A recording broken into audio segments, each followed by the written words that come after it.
வணக்கம். Great ventures வழங்கும் லாபம் கமாடிட்டியில் ஜெயிக்கலாம் வாங்க. இன்றைய நிகழ்ச்சிக்கு நம் அரங்கத்திற்கு வந்திருப்பவர் வர்த்தக ஆலோசகர் திரு சேதுராமன் அவர்கள். கமாடிட்டியில் ஜெயிப்பது எப்படி என்பது குறித்து நம்முடைய விளக்கம் அளிக்க இருக்காங்க.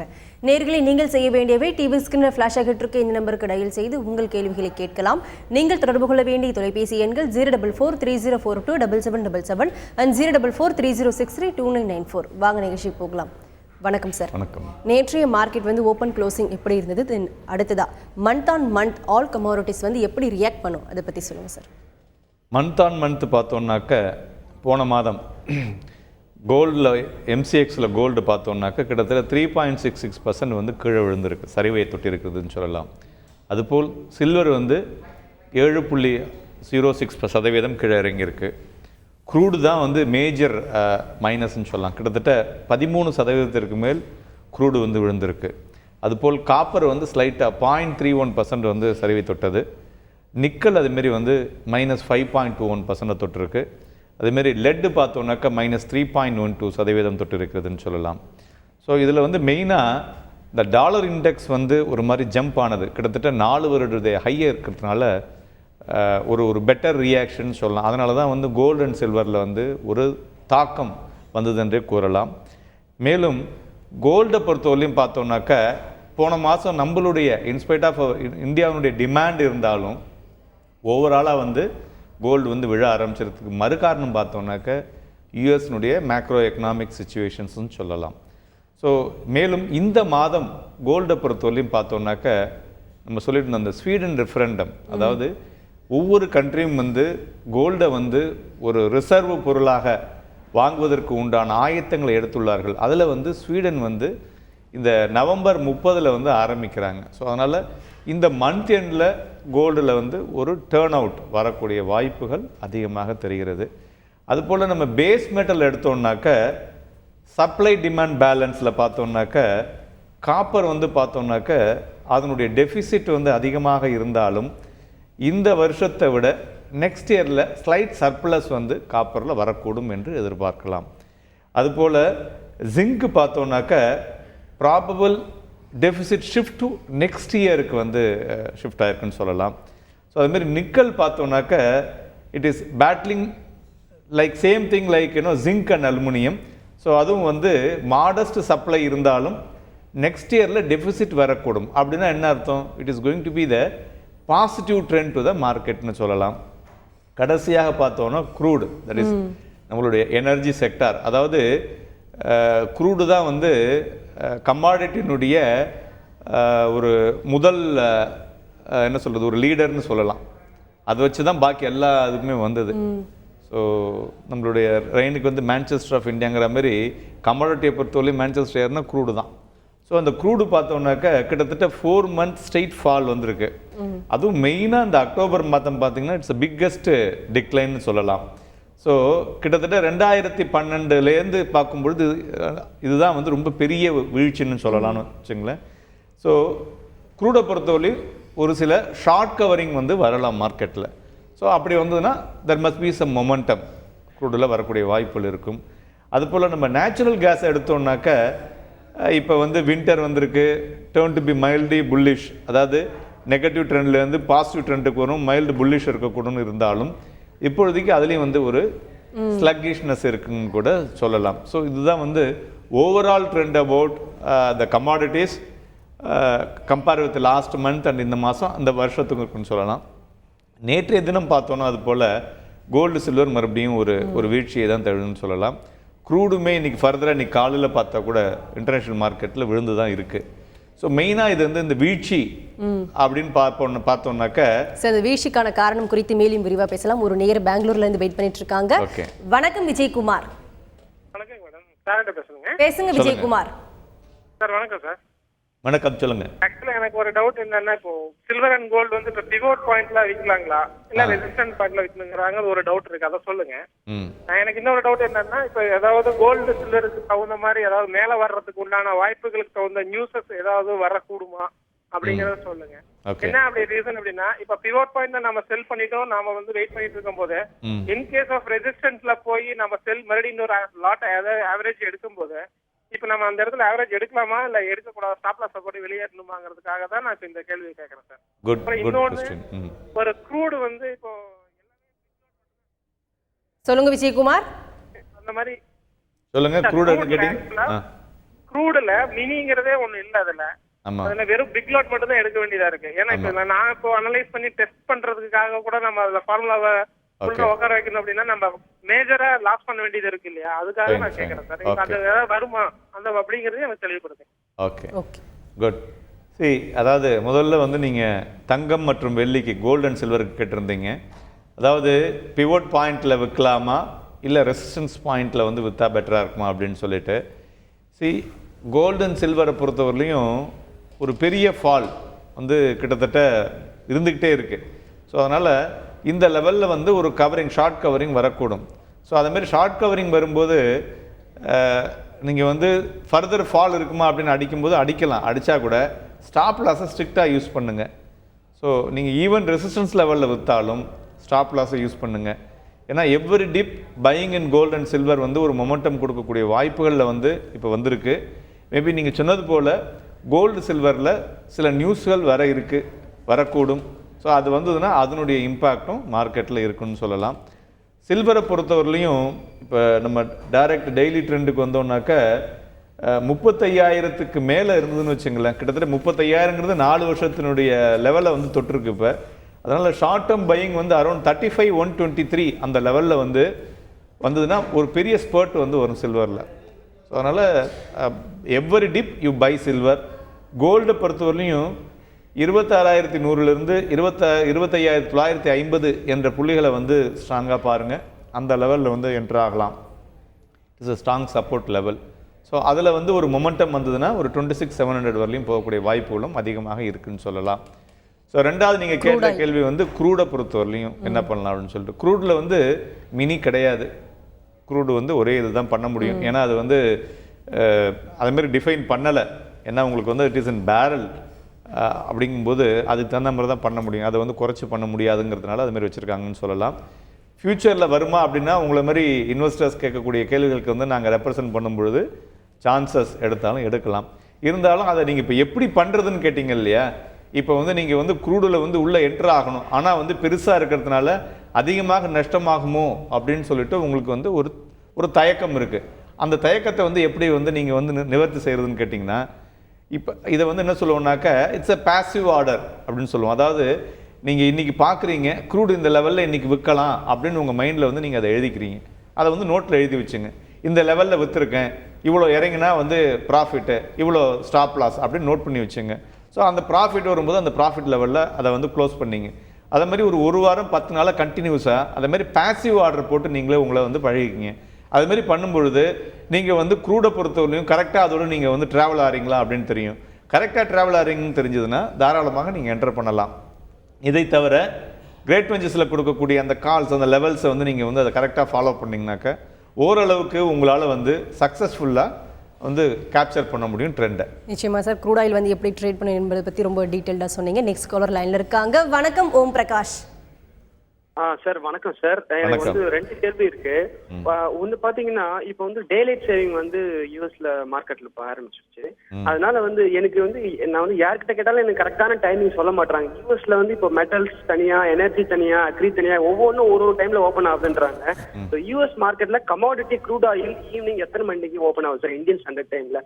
எனக்கு இதை மட்டும் கொஞ்சம் கிளியரா சொல்லிடுங்க. ஏன்னா யாரு கேட்டாலும் எனக்கு ஒரு தெளிவான பதிலே சொல்ல மாட்டாங்க இது வரைக்குமே. எனக்கு அது மட்டும் எனக்கு கொஞ்சம் கரெக்டா க்ரூட் ஆயில் எத்தனை மணிக்கு ஓபன் ஆகுது ஈவினிங் மார்க்கெட்ல? இப்போ இன்னைக்கு டெய்லி சேவிங் இன்னையில இருந்து எப்படின்னு சொல்லிட்டு கொஞ்சம் ரொம்ப நல்லா இருக்கும். ஓகே. அதாவது க்ரூட் ஆயில் பொறுத்தவரையிலையும் நம்மளுடைய இந்தியன் டயத் படி இப்போ பார்த்தீங்கன்னாக்கா காலையில் 8:50க்கே ஓப்பன் ஆகிடும். ஆனால் உங்களுக்கு வந்து நம்மளுடைய ஈவினிங் டைம், அதாவது ஒரு 5:45 to 5:50 லெவலில் தான் உங்களுக்கு வந்து டைரக்ட் ஆல் இன்டர்நேஷ்னல் மார்க்கெட்ஸினுடைய இம்பேக்ட் வந்து அந்த க்ரூட் ஆயிலில் வந்து விழும். ஸோ அதனால் 6 மணிக்கு மேலே தான் உங்களுக்கு வந்து க்ரூட் ஆயில் இம்பேக்ட் இன்டர்நேஷ்னல் லெவலில் இன்னும் வந்து பெட்டராக இருக்கக்கூடும். கன்னியாகுமரியிலேருந்து ஒரு நேரில் இருக்காங்க. வணக்கம் கிருஷ்ணன். வணக்கம் மேடம். சொல்லுங்க கிருஷ்ணன். வணக்கம் சார். வணக்கம் சார். என் கேள்வி என்னன்னா, இப்போ கோல்டு இந்த கன்வர்ஷன் ரேட் எப்படி சார் அந்த நம்ம இன்டர்நேஷனல் லெவலில் 1170 இருக்கு, அதுலேருந்து இந்தியன் இதுல பாத்தீங்கன்னா நம்ம இதுல 26 or 25 ரேஞ்சில் வருது. எக்ஸாக்ட் கன்வர்ஷன் அது எப்படி இந்த 71,000 72,000 கொண்டு வராங்க? ஒன்று. ரெண்டு வந்து crude oil லெவல்ஸ் எப்படி இருக்குன்னு கொஞ்சம் சொல்லுங்க சார். ஓகே, நான் டிவியில் பார்த்துருக்கேன். ஓகே, கோல்டு பத்தி கோல்டு கன்வர்ஷன் ரேட்டை பொறுத்தவரையும் பார்த்தீங்கன்னா நம்மளுக்கு வரும்போது நிறைய டாக்ஸஸ் இருக்குது, அதை நீங்கள் வந்து முதல்ல கணக்கில் கொள்ளணும். ரெண்டாவது வந்து again dollar against Indian rupee conversion. So இது ரெண்டுமே வந்து பார்த்தீங்கன்னா உங்களுக்கு வந்து ஒரு பெரிய ஒரு இம்பேக்ட். அதனால தான் நமக்கு வந்து இங்கே கோல்டு விலை வந்து அதிகமாக இருக்குன்னு சொல்லலாம். க்ரூட் ஆயில் லெவல்ஸ் க்ரூட் ஆயிலை பொறுத்தவரையிலையும் க்ரூடு பார்த்தீங்கன்னா கிட்டத்தட்ட 15% மேலே விழுந்திருக்கு லாஸ்ட் மந்தில். So below 5,000. ஸோ இந்த லெவலில் வந்து ஒரு ரேலி வரலாம். அந்த ரேலியை வந்து நீங்கள் வந்து செல்லுக்கு யூஸ் பண்ணிக்கலாம். அதாவது ரெசிஸ்டன்ஸ் லெவலை வந்து செல்லுக்கு யூஸ் பண்ணலாம். ஆனால் கோல்டு சில்வருக்கு நான் சொல்லலை, க்ரூடு கொண்டு தான் அதை சொல்கிறேன்னு நோட் பண்ணிங்க. ஸோ 4925 அந்த லெவலில் அடிச்சிங்கனாக்க 4898, ஸோ அந்த லெவல் வரக்கூடும். ஸோ அதுக்கு கீழே ஃபர்தராக விழுந்ததுன்னா 4780 to 4650 அந்த லெவல் தான் ஸ்ட்ராங் சப்போர்ட் லெவலாக அடுத்தது வந்து க்ரூடில் காமிக்குது.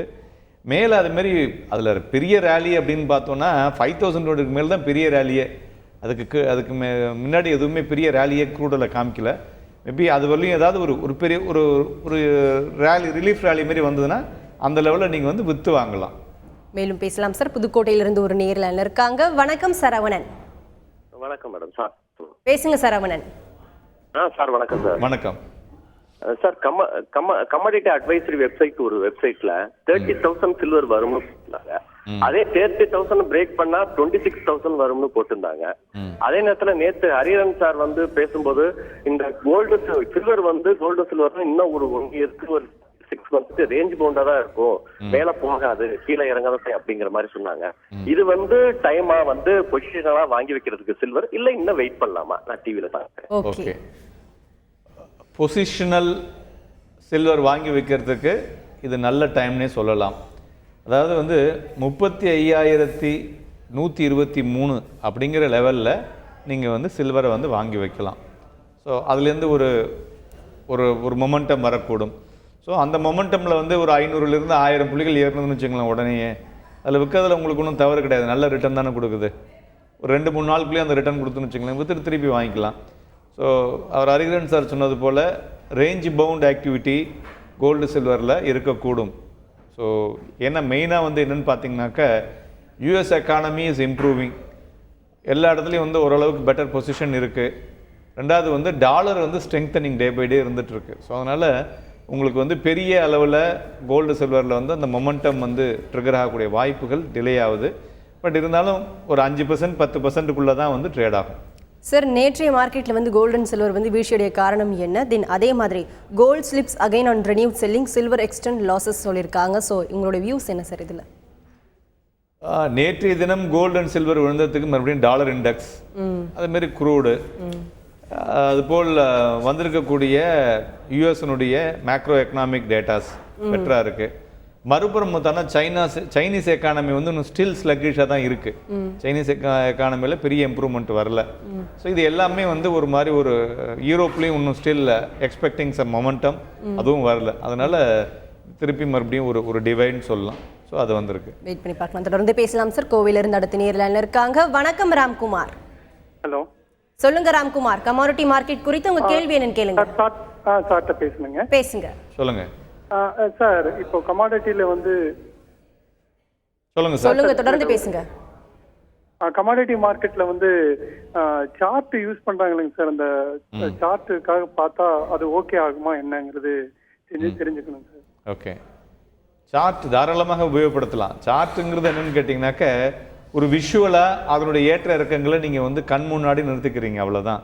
ஸோ எப்படிலாம் வந்து மூவ் ஆகிருக்கு, எவ்வளோ மேலே ஏறி இருக்குது, எவ்வளோ கீழே இறங்கி இருக்குது, மறுபடியும் எப்படி ஏறி இருக்குது, என்ன மாதிரியான ஒரு சாப்பி ட்ரெண்ட் இருந்திருக்கு அப்படிங்கிறதெல்லாம் பார்க்கலாம். அதை வந்து நீங்கள் வந்து 1 வாரம் பார்க்கலாம், 1 மாதம் பார்க்கலாம், 6 மாதம் பார்க்கலாம், 1 வருஷம் பார்க்கலாம், 5 வருஷம். அது மாதிரி உங்களுக்கு வந்து வியூ வந்து ஷார்ட் டேர்ம், அதாவது இன்ட்ராடேனா 1 வீக் to 1 month போகிறோம். ஒரு லாங் டேர்ம்னா 1 year to 5 years பார்க்கும்போது உங்களுக்கு அதில் ஒரு பெட்டர் கிளாரிட்டி கிடைக்கும். இப்போ சொன்ன சில்வர் வந்து கிட்டத்தட்ட க்ரூடு வந்து கிட்டத்தட்ட 4 வருஷத்துக்கு கீழே விழுந்து கிடக்கு. அப்படிங்கும்போது இந்த லெவலில் அது எப்படி போகுது, இந்த லெவலில் அது இதுலேருந்து எப்படி போகும் அப்படிங்கும்போது அந்த என்டையர் 4-5 இயர்ஸ்னுடைய ட்ராக்கை நீங்கள் பார்க்கும்பொழுது, அந்த வியூவில் அந்த சார்ட்டை பார்க்கும்பொழுது இதை மாதிரியான ரியாக்ஷன்ஸ் இருக்குது, இது மாதிரி வரலாமா அப்படிங்கிறது it is only question mark. அதுவும் வரலாம், மறுபடியும் இன்னும் அதுக்கு கீழே இறங்கி மறுபடியும் மேலே ஏறலாம். ஸோ அதனால் இதெல்லாம் வந்து ப்ராபபிள் பாசிபிலிட்டிஸ். அதை வந்து கரெக்டாக வச்சுட்டு நம்ம வந்து ஒரு போருக்கு ஆயத்தமாகும் பொழுது என்னென்னலாம் வந்து நம்மளை வந்து எதிரிகள் தாக்கக்கூடும் அப்படிங்கிற மாதிரி தான் நீங்கள் அதை எடுத்துக்கணும். தொடர்ந்து பேசுவோம் சார். ஈரோட்டில் இருந்து அடுத்த நேரில் இருக்காங்க. வணக்கம் சரவணகுமார். சார் கொடுங்க. பேசுங்க சார். சொல்லுங்க சார். சார் நிக்கல் ஒன்று செல் பண்ணியிருக்கேன் 965ல நேற்று, ஆனால் க்ளோசிங்ல மேலே வந்துருச்சு, எப்படி இருக்கும்? நிக்கலா? Actually copper, aluminium, nickel, lead, ஜிங்கல், பேஸ் மெட்டல் பார்த்தீங்கன்னா ஓரளவு கொஞ்சம் பாசிட்டிவ் மொமெண்டத்தில் இப்போதைக்கு இருக்கு. நிக்கலை பொறுத்தவரையிலையும் பார்த்தோம்னாக்க கிட்டத்தட்ட ஒரு 10% மேலே அது விழுந்திருக்கு sir last month. But last week வந்து ஒரு ரெக்கவரி வந்திருக்குன்னு சொல்லலாம் அதில். But sell and rally nickel is advisable. So 995 to 1007ங்கிறது வந்து அந்த லெவலில் வந்து அதனுடைய ரேஞ்ச் பவுண்டாக இருந்துகிட்ருக்கு. ஸோ இந்த 995 உடஞ்சதுன்னா 899 வரலாம். நீங்கள் வந்து விற்றதுலேருந்து 1007 வந்து ஸ்டாப் லாஸாக யூஸ் பண்ணீங்க. மேலும் பேசும் சார். திருப்பூர்லேருந்து ஒரு நேரில் இருக்காங்க. வணக்கம் தினேஷ். மேடம் என் பேர் தினேஷ் கோபால் மேடம். சொல்லுங்க தினேஷ். திருப்பூர்லேருந்து கால் பண்ணுறேங்க. சொல்லுங்க, உங்க கேள்வி கேளுங்க. சார் உங்கள் ப்ரோக்ராம் ரொம்ப பிடிக்குங்க சார். தேங்க்யூ. நல்லா அட்வைஸ் கொடுக்குறீங்க, நல்லா இருக்குங்க. இப்போ எனக்கு ஆக்சுவலி வந்து கிங் ஃபிஷர் சார் வாங்கலாமா வேண்டாமாங்க சார்? ஜிங்கா? Yes. Kingfisher sir. Kingfisher sir. Dinesh, இன்னைக்கு கமாடிட்டி மார்க்கெட் குறித்து பேசிட்டு இருக்கோம். அது குறித்த சந்தேகங்கள் இருந்தா கேளுங்க சார். இந்த வீக் வந்து பேஸ் மெட்டல்ஸ் வந்து எப்படி இருக்கும்? தென் நீங்க சொல்லிட்டீங்க இந்த வீக் வந்து ஒரு அப் ட்ரெண்ட் மூவ்மெண்ட்ல தான் இருக்கும். உங்களோட பார்வையில் வந்து இந்த வீக் பேஸ் மெட்டல்ஸ் எப்படி இருக்கும்? ஸோ இந்த வாரம் நான் சொன்னது போல் பேஸ் மெட்டல்ஸில் வந்து ஒரு பாசிட்டிவ் மொமெண்டம் செட் ஆகக்கூடிய வாய்ப்புகள் அதிகமாக தெரிகிறது. அதில் மெயினாக காப்பர் பார்த்தோம்னாக்க sideways to positive momentum வந்திருக்கு. ஸோ ஏன்னா மெயினாக அதுமாரி காப்பர் எடுத்தோன்னு வச்சுங்களேன், ஒரு 6 மாசமா 395 to 435 ரேஞ்சிலேயே வந்து ட்ரேட் ஆகிட்டு இருக்கு. ஸோ அதனால 405ங்கிறது ஒரு ஸ்ட்ராங் சப்போர்ட்டாக இருக்கு. அது போல் 415க்கு மேலே வந்து ஒரு மொமெண்டம் வந்து காப்பரில் இருந்து. அதே மாதிரி காப்பரில் ஒரு நியூஸ் வந்திருக்கு சார். என்னன்னா copper advances as US manufacturing gains by அவுட்லுக்னு சொல்லியிருக்காங்க. எக்ஸாக்ட்லி. ஸோ பை பண்ணலாம் இந்த டைமில். ஆமாம். ஸோ அதுமாரி லெட்டு பார்த்தோம்னாக்க கிட்டத்தட்ட அதுவும் வந்து 6%க்கு மேலே செப்டம்பர்லேருந்து விழுந்திருக்கு. ஸோ ஸ்ட்ராங் சப்ளை தான் வந்து இதுக்கு முக்கிய காரணம்னு சொல்லலாம். 118லேருந்து 119 வந்து ஒரு மாதிரி ஒரு சப்போர்ட்டில் இருக்குன்னு நினைக்கிறேன். ஸோ டிப்பு வந்ததுன்னா அதை வந்து ஒரு possibility of entering into the லெட்டை வந்து யூஸ் பண்ணிக்கலாம். ஜிங்கை பொறுத்தவரையும் இப்போ தான் சொன்னோம், it is a strong support around 131. அதை வந்து steep fall could be used for buying again ஜிங்கை பொறுத்தவரையிலையும். ஸோ 131ங்கிறது 133ங்கிறது வந்து ஸ்ட்ராங் ரெசிஸ்டன்ஸாக இருந்தாலும் 141.35 to 142.35 இந்த லெவலில் வந்து நேற்றுக்கு ட்ரேட் ஆகிருக்கு. இதில் மறுபடியும் மொமெண்டம் வந்ததுன்னா 145 வரலையும் ஜிங்க் போகிறதுக்கான வாய்ப்புகள் இருக்குது. அதுபோல் அலுமினியத்தை பார்த்தோம்னாக்க ஷார்ப் ரேலி இந்த last month basically. So 125.70 to 127.80 வந்து மொமெண்டம் வந்ததுன்னா மறுபடியும் அலுமினியம் வந்து ஒரு 130 வரலையும் போகக்கூடிய வாய்ப்புகள் இருக்குது. ஸ்காலர் லைனில் இருக்காங்க. வணக்கம் கணேஷ். வணக்கம் மேடம். சொல்லுங்க கணேஷ். சார் வணக்கம் சார். வணக்கம் சார். என் கேள்வி மொத்தம் 3. முதல் கேள்வி வந்து சிக்னல்ஸ் வந்து எது யூஸ் பண்ணலாம் சார்? பை ட்ரெண்ட், செல் ட்ரெண்ட், இப்போ அமி புரோக்கர் ஆர் MT4 யூஸ் பண்ணலாமா? அது எனக்கு ஒரு சஜஷன் கொடுங்க சார். 2 வந்து இப்போ நம்ம லாட் சைஸ் போடுறோம் பார்த்தீங்களா, சம்டைம்ஸ் வந்து நான் வந்து நிக்கல்ல நல்ல மூவ்மெண்ட்ல இருந்தா ஒரு 5 லாட் 10 லாட் போடுவேன் சார். பட் ஆனால் சம்டைம்ஸ் என்ன 2 தான் எடுக்குது, 3 தான் எடுக்குது. அப்புறம் 3வது கேள்வி, நேச்சுரல் கேஸ் பார்த்தீங்கன்னா நேற்றுக்கு 249.4 வரும்போது செல்லிங்கே யாருமே இல்லை சார், ஒன்லி பையர்ஸ் மட்டும் தான் இருக்காங்க. ஒரு கிட்டத்தட்ட ஒரு ஹாஃப் அன் ஹவருக்கு மேல ட்ரேட் வந்து அப்படியே ஹேங் ஆகிட்டே இருந்தது. நோ செல்லர்ஸ், ஒன்லி பையர்ஸ் தான் இருந்தாங்க. ஸோ அந்த மாதிரி நேரத்தில் நம்ம எப்படி ரியாக்ட் பண்ணுவோம் டிவியில் பார்த்துக்கலாம். தேங்க்யூ. ஓகே. முதல்ல உங்களுடைய நேச்சுரல் கேஸ்க்கு ரிப்போர்ட் கொடுத்துறேன். நேச்சுரல் கேஸ் அது மாதிரி அதாவது சில சமயங்கள் வந்து லிக்விடிட்டி இல்லாமல் ஒன்லி பையர் இருக்காங்க, செல்லர் இல்லை, அதில் வந்து ஒரு மொமெண்டம் இல்லை அப்படிங்கிற சமயத்தில் உங்களுக்கு வந்து கன்ஃபார்ம்டாக அது ஏறுன்னு தெரிஞ்சதுன்னா நீங்கள் வாங்கலாம். இல்லைன்னாக்க அது மாதிரி சமயத்தில் அந்த ட்ரேடு வந்து ஒத்தி போடுறது நல்லது. ஏதோ சம்திங் இஸ் ஹேப்பனிங், ஒன்று அக்யூமுலேஷனாக இருக்கலாம், இல்லை டிஸ்ட்ரிபியூஷனாக இருக்கலாம். ஏதாவது ஒன்று முடிஞ்சதுன்னா அது இந்த மாதிரி ரியாக்ஷன் வந்து நீங்கள் எடுத்ததுக்கு எகென்ஸ்டாக போகும். ஸோ அதனால் அந்த மாதிரியான சமயத்தில் ட்ரேட் பண்ணுறதை ஒத்தி போடுறது நல்லது. லெவல்ஸை பொறுத்தவரையும் கேட்டிங்க, லெவல்ஸில் வந்து எல்லா லெவல்ஸுமே எல்லாமே வந்து கடைசியாக வர டெஸ்டினேஷன் வந்து பை அண்ட் செல்லுக்கு தான் வருது. ஸோ இது என்னன்னாக்கா ஒவ்வொருத்தருக்கும் பிடித்தமான ஒரு லெவலில் எடுத்துக்கிறது தான். ஸோ ஆமியோ இல்லை எதை நீங்கள் எடுத்துட்டாலும் உங்களுக்கு எது வந்து கம்ஃபர்டபுளாக வந்து உங்களுடைய மைண்டில் வந்து நீங்கள் அதை எடுத்துட்டு அதை கரெக்டாக வந்து உங்களால் வந்து அப்ளை பண்ண முடியுறது அப்படிங்கிறதுக்கு உண்டானது தான் வந்து இந்த லெவல்ஸ் எல்லாமே. ஸோ அதில் வந்து எது உங்களுக்கு கம்ஃபர்ட்டோ அதை எடுத்துங்க. ஸோ எனக்கு எது கம்ஃபர்ட் அப்படின்னு சொல்கிறத விட உங்களுக்கு எது கம்ஃபர்ட்டோ அதை எடுத்திங்கன்னா தான் உங்களால் பணம் பண்ண முடியும். ஆச்சா, அடுத்தது வந்து அடுத்த கேள்வி என்ன கேட்டிருந்தாரு?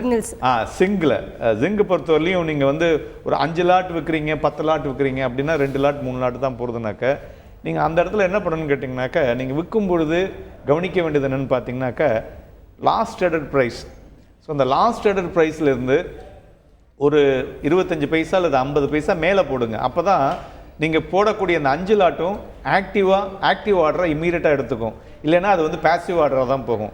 ஏன்னா டோட்டல் நம்பர் ஆஃப் குவான்டிட்டி நீங்கள் வந்து இந்த டெப்த்தை பார்ப்பீங்க எல்லாரும். அந்த டெப்த்து பார்த்தீங்கன்னா it is only passive order, it is not active order. அது வந்து பேசிவ் ஆர்டர் என்னன்னு கேட்டிங்கன்னா உங்களை வந்து கன்ஃபியூஸ் பண்ணிவிடும்.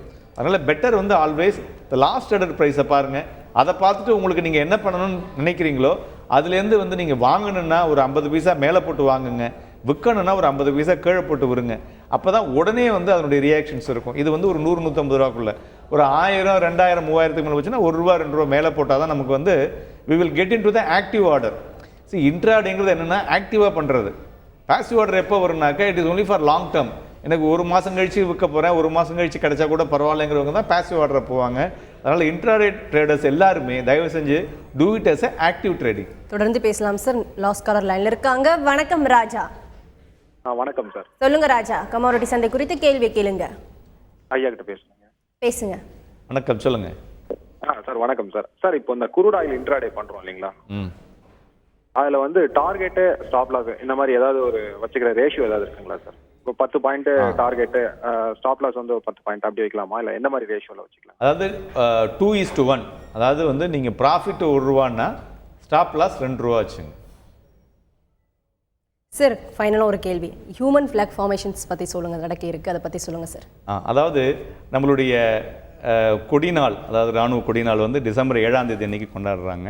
அதில் வந்து நம்மளுடைய கொடிக்காத்த குமரன் அது போல் நிறைய சுதந்திர போராட்ட வீரர்களுடைய தியாகத்தை எண்ணி நமது தமிழ்நாட்டில் அதுவும் டிசம்பர் 7ஆம் தேதி அன்னைக்கு OMCA கிரவுண்டில் காலையில் 7 மணிக்கு இந்த my flag my formation my இண்டியாங்கிறத வந்து பண்ணுறாங்க.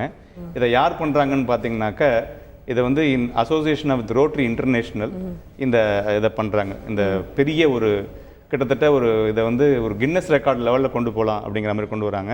இதில் வந்து 16 வயதுக்கு மேலே உள்ளவங்களும் கார்பரேட்ஸும் வந்து இதில் வந்து CSR-ஆக வந்து அவங்க வந்து இதில் பார்ட்டிசிபேட் பண்ணலாம். இதை வந்து www.rotarymyflagmyindia.com போனாங்கன்னா ஈஸியாகவும் ரிஜிஸ்டர் பண்ணலாம். நிச்சயமா சார். நன்றி சார். நீங்கள் அரங்கத்துக்கு வந்தது கமாடிட்டி வாணிபம் குறித்து பலவிதமான ஏற்றம் இறக்கங்கள் குறித்து நிறைய விஷயங்கள் பகிர்ந்துக்கிட்டீங்க. குறிப்பாக நேரில் கேட்ட ஒவ்வொரு கேள்விக்கும் அனைத்து விதமான கேள்விக்கும் ரொம்ப பொறுமையாக பதிலளிச்சிங்க சார். நன்றி. நன்றி. கிரேட் வெஞ்சர்ஸ் வழங்கும் லாபம் கமாடிட்டியில் ஜெயிக்கலாம் வாங்க நிகழ்ச்சிக்கு இன்று நம் அரங்கத்திற்கு வந்திருப்பவர் வர்த்தக ஆலோசகர் திரு சேதுராமன் அவர்கள். கமாடிட்டியில் ஜெயிப்பது எப்படி என்பது குறித்து அவர்கள் சொன்ன பலவிதமான கருத்துக்கள் உங்களுக்கு ரொம்பவே பயனுள்ளதாக அமைஞ்சிருக்கும். மீண்டும் சந்திப்போம். வணக்கம்.